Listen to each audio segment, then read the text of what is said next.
আমি তো বসেছিলাম মেকআপ ভিডিও করতে, বাট হলো না, টুইঙ্কেল উঠে গেছে। তো আমি কিছু ইয়ারিং কিনেছি, ভাবলাম তোমাদের সাথে একটু দেখাই কেমন হয়েছে জানিও। মেলায় গেছিলাম সেদিন, সেখান থেকে নিয়েছি। এই যে আমার কাছে প্রচুর প্রচুর জুয়েলারি রয়েছে, মানে ইয়ারিং রয়েছে যেগুলো আমি পরি না।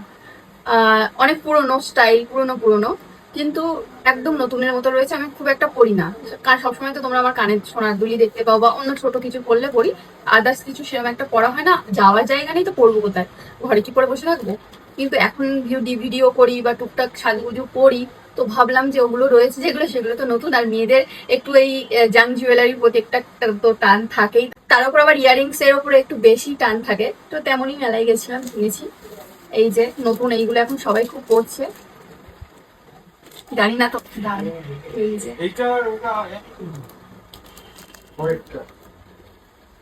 এই যে একটা,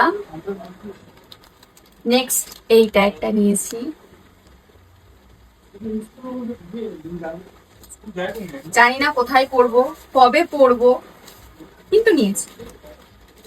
এটা হচ্ছে মা এনে দিয়েছিল মেলা থেকে, ছোট্ট একটা পুচিয়ে। আর এই যে এইগুলো হচ্ছে অ্যান্টি টার্নিশ।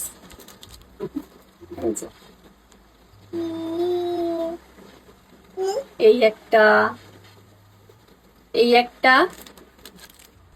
এই একটা, এই যে সুন্দর।